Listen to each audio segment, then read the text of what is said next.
اجمعین اما بعد فاعوذ باللہ من الشیطان الرجیم بسم اللہ الرحمن الرحیم۔ آج کی حدیث مبارک کا عنوان ہے مسلمان کی خیر خواہی کرنا، ایک مسلمان کا دوسرے مسلمان کی خیر خواہی کرنا، اس کا بھلا چاہنا۔ عن جریر بن عبد اللہ قال بایعت رسول اللہ صلی اللہ علیہ وآلہ وسلم علی اقام الصلاة و ایتاء الزکاة والنصح لکل مسلم، متفق علیہ۔ بخاری اور مسلم دونوں میں یہ حدیث رقم ہے۔ حضرت جریر بن عبداللہ رضی اللہ عنہ سے روایت ہے، فرماتے ہیں کہ میں نے رسول اللہ صلی اللہ علیہ وسلم سے بیعت کی۔ کس بات کی بیعت کی؟ بیعت کرنے کا مطلب ہوتا ہے عہد کرنا، وعدہ کرنا کہ میں یہ کام کروں گا یا یہ کام نہیں کروں گا۔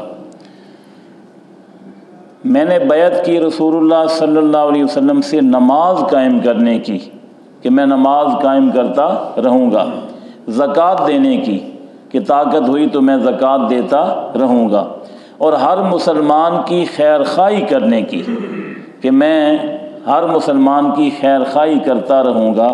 یہ بیعت کی حضرت جریر ابن عبداللہ رضی اللہ تعالیٰ عنہ نے نبی کریم صلی اللہ علیہ وسلم سے۔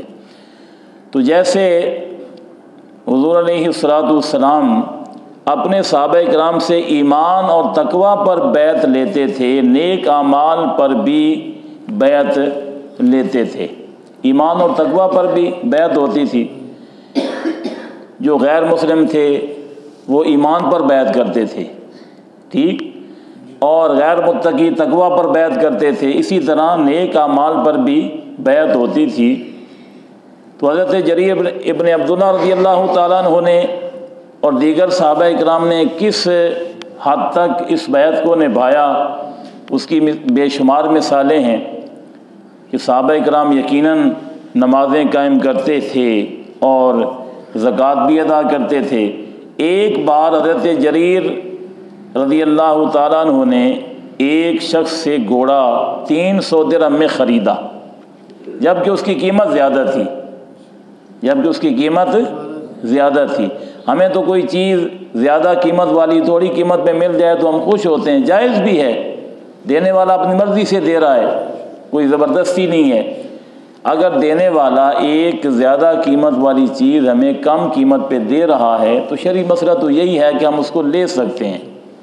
لیکن ایک بار حضرت جریر رضی اللہ تعالیٰ عنہ نے ایک شخص سے گھوڑا 300 درہم میں خریدا۔ یہ مرقات میں مولا علی قاری رحمۃ اللہ علیہ نے نقل کیے ہے۔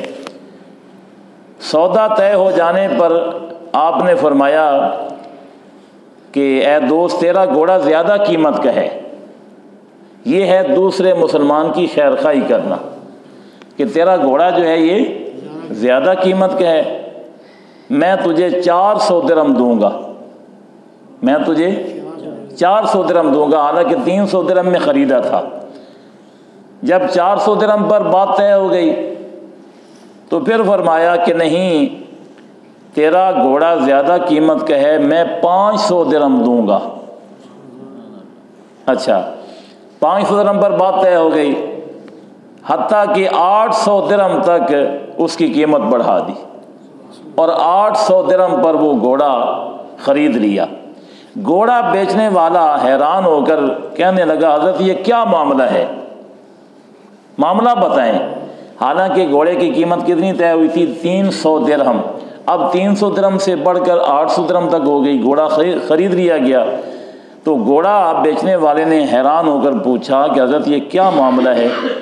تو آپ نے فرمایا، یار معاملہ یہ ہے کہ میں نے رسول اللہ صلی اللہ علیہ وسلم سے یہ بیعت کی تھی، رسول اللہ صلی اللہ علیہ وسلم کے ہاتھ مبارک میں ہاتھ دے کر میں نے یہ عہد کیا تھا کہ میں نماز قائم کرتا رہوں گا، زکوٰۃ ادا کرتا رہوں گا اور دوسرے مسلمان بھائی کی خیر خواہی کرتا رہوں گا۔ تو اب خیر خواہی تو یہ ہے کہ جب تیرا گھوڑا ہے زیادہ قیمت کا تو میں اس کو کم قیمت پہ کیوں لوں، میں اس کو کم قیمت پہ کیوں لوں؟ یہ ہے خیر خواہی۔ تو میں اصل میں اس اپنے عہد کی پابندی کرنا چاہتا ہوں۔ تو فرمایا میں نے رسول اللہ صلی اللہ علیہ وسلم سے بیعت کی ہے کہ ہر مسلمان کی خیر خواہی کروں گا، لہذا میرا یہ عمل اس بیعت پر کیا ہے؟ عمل ہے، اس بیعت پر عمل کرنے کے لیے میرا یہ عمل ہے۔ تو ہمیں بھی چاہیے کہ ہم اپنے دوسرے مسلمان بھائیوں کی خیر خواہی کریں، اللہ کے حضور نماز بھی قائم کریں۔ نماز قائم کرنے کا مطلب یہ ہے کہ نماز پابندی کے ساتھ پڑھیں اور اس کو شریعت کی رہنمائی کے مطابق پڑھیں۔ یہ دو چیزیں ہوں گی تو پھر نماز قائم ہوگی۔ قائم کرنے کا مطلب پابندی، اور قائم کرنے کا مطلب اس کو شرعی اصولوں کے مطابق ادا کرنا۔ تو پابندی بھی نہیں ہو پاتی ہم سے، اور نماز کو ہم شرعی اصولوں کے مطابق بھی نہیں ادا کر پاتے۔ کئی قسم کی کمزوریاں رہ جاتی ہیں، کوتاہیاں رہ جاتی ہیں، تو ہماری نماز جو ہے وہ صحیح طور پر قائم بھی نہیں ہوتی۔ جن کی قائم ہوتی ہے انہی کی نمازوں کی وجہ سے اللہ تبارک و تعالی ہم پر بھی کرم نوازیاں فرما رہا ہے۔ جب زکوٰۃ دینے کی باری آئے تو ہم اپنے مال سے خوش دلی کے ساتھ زکوٰۃ ادا کریں اور کوشش کریں کہ دوسرے مسلمان بھائی کی خیر خواہی کریں۔